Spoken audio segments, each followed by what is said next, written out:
Hello, this is Dr. Neil Baum from New Orleans, and I would like to take about 8 minutes to share with you the situation of patients making an inappropriate request. And how do we say no to these inappropriate requests? And I'm not talking about the situation where you're asked to complete a form for the airlines regarding the medical necessity for a patient to have their dog accompany them in the cabin. I'm talking about inappropriate requests regarding their medical care. We frequently receive these kinds of requests for inappropriate procedures or medications.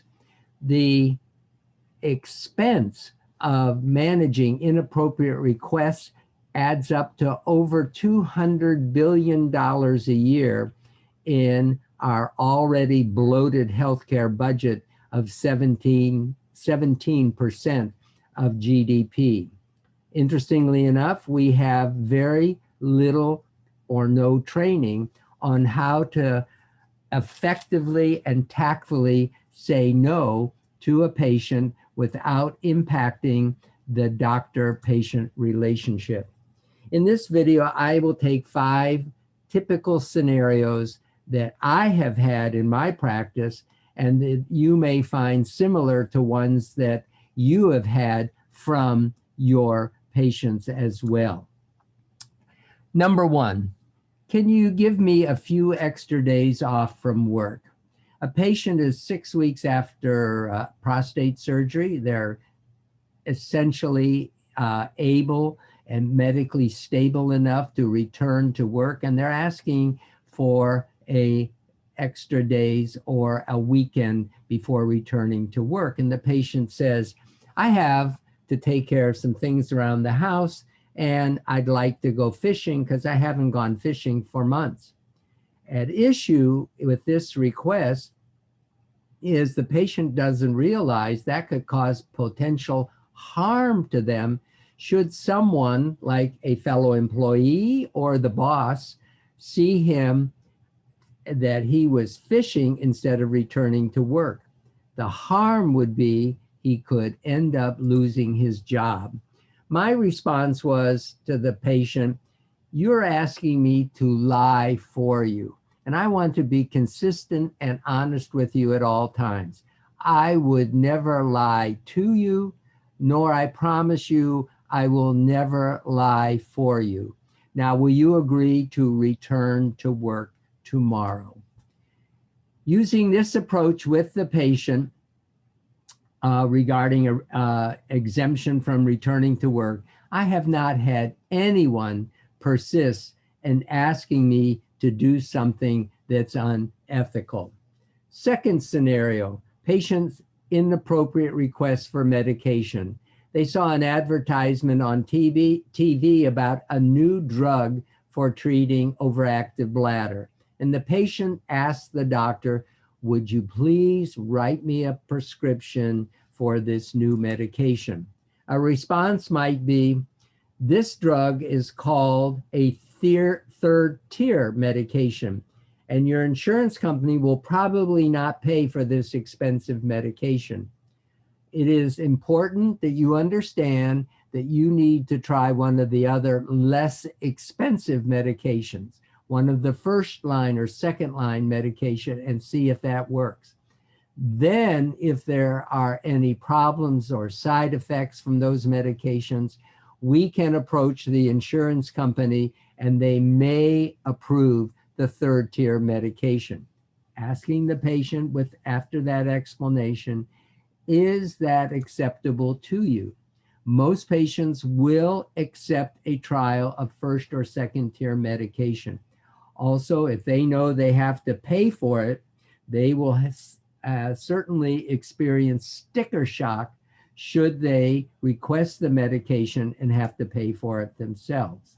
Third scenario, patient requests an inappropriate procedure. Patient says, I've had mild back pain for 2 weeks.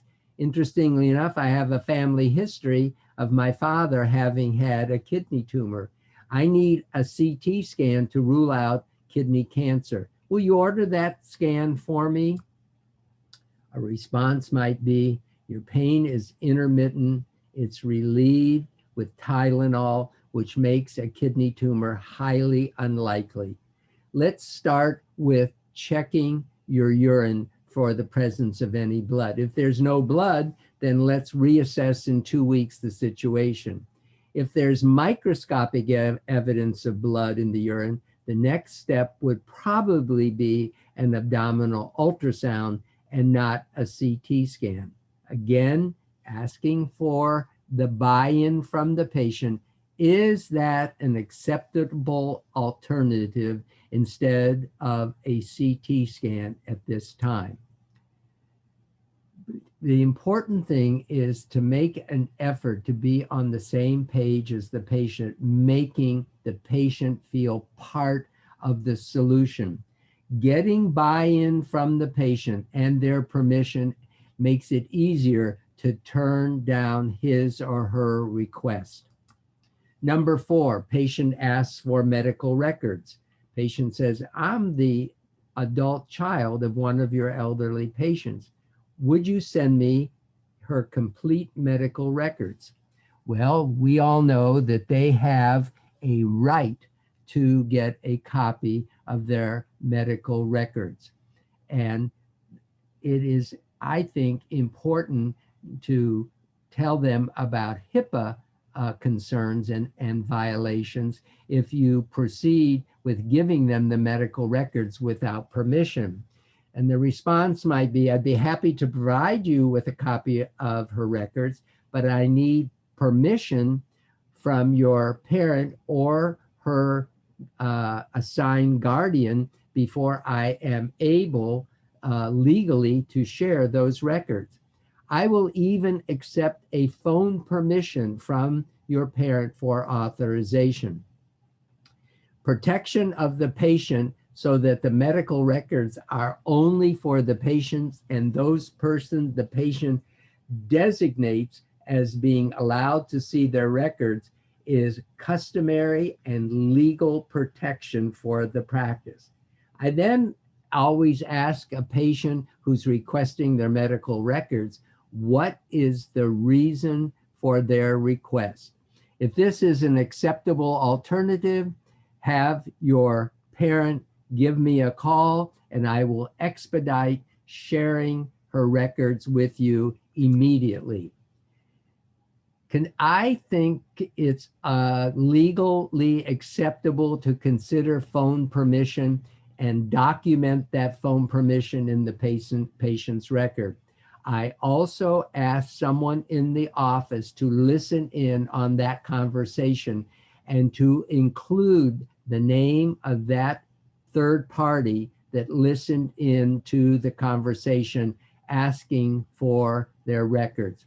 If you demand written permission, that can take days or even weeks to accomplish. I want to ask the patient, what's the reason for transferring the records? Because I want to know if there was a problem with myself or my office. Last scenario, the elderly patient or a patient that got a ride to the office asks, can they remain in the office after they have terminated or concluded the doctor-patient encounter? And my response is, you are welcome to remain in the office, but you can't sit in and occupy the exam room, or you can't be in the reception area next to other patients. The situation with COVID-19 requires safe distancing. Would it be acceptable to have you sit in our luncheon room or employee lounge and wear your mask and be at a safe distance until your ride arrives?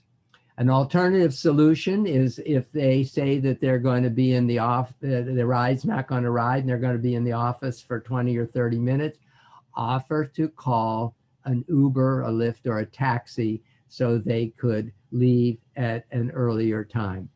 Most patients today will accept the explanation requiring safe distancing and except sitting somewhere else in the office. Final advice regarding inappropriate requests is that they be documented in the patient's record and include the facts why their request doesn't support the patient's request. Include reasoning for your decision and make an effort to have the patient be in agreement with your denial of their request. The bottom line is all of us are going to experience inappropriate requests. It does require sensitivity and firmness, and an explanation to the patient are certainly in order. We always have to do what is in the best interest for the patient. We need to be able to say to ourselves that denying their request, we're practicing good medicine. If we can do that, we'll be able to defend our decision, and also we'll be able to sleep at night just like a baby. I hope you found these 5 scenarios and my responses helpful. If you have examples or you might have handled those scenarios differently, I certainly would like to hear from you. I can be reached at the email address shown on the last slide. Thank you.